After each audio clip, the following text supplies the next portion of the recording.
There was a moment in the moment where he goes, Will said something. He goes, boy, I could. And then he just goes on and finishes giving the award. I know why he didn't, and that was the mature thing, but I wish he had just unloaded. Yeah. I wish he had just gone it, because I'm positive a thought crossed his mind, and then he decided against it. And I would love to see Chris Rock just... I think the best thing would have been to do would be to say, no one's going to do anything about that? Like, someone could just come up here and hit me, and you guys don't do shit? Yeah. And you want me to host your awards? Yeah. Like, say something real in the moment like that. But how...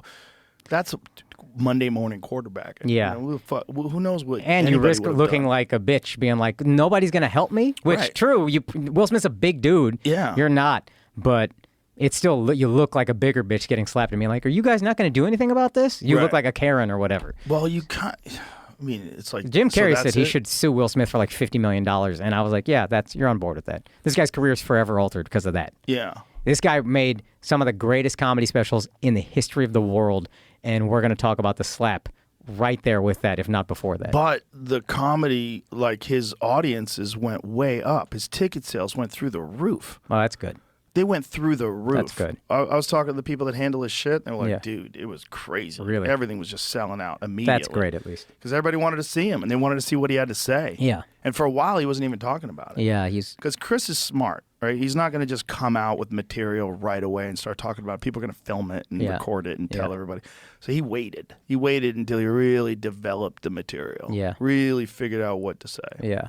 He is my comedy. Him and Chappelle and Patrice I found when I got older, but I remember being kids and being like, oh, fuck, this is what stand-up can be. And that's a big reason I even entered stand-up in the first place. Yeah, his first two specials were insane. Bigger and Blacker and Bring the Pain are two of the best of all time. Dude, Bigger and Blacker coming a year and a half after Bring the Pain, it's unbelievable how good it is. To have come out with all your best stuff that you've been doing for however long as a comic, probably 12, 15 years at that point. Bring the Pain, historic, and then a year and a half, you have a special that's arguably better.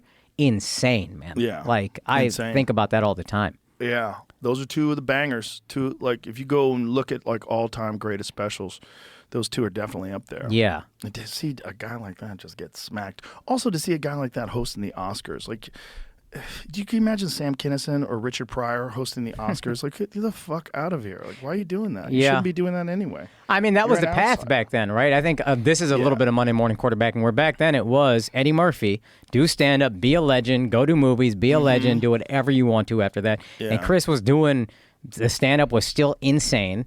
I think even Never Scared, fantastic. You watch that, you're just like, wow. 4 specials that are just like, or was it his third special, but they're all just historically great. And then you got the movies and you got that, and now you're just like, I do whatever I want. He was right there. That was the path. But the thing is, they all wanted to be in with Hollywood. Everybody wanted a movie or a television show. They all wanted that Hollywood money. Yeah. Because that's the only path that existed before the internet. Exactly. Yeah.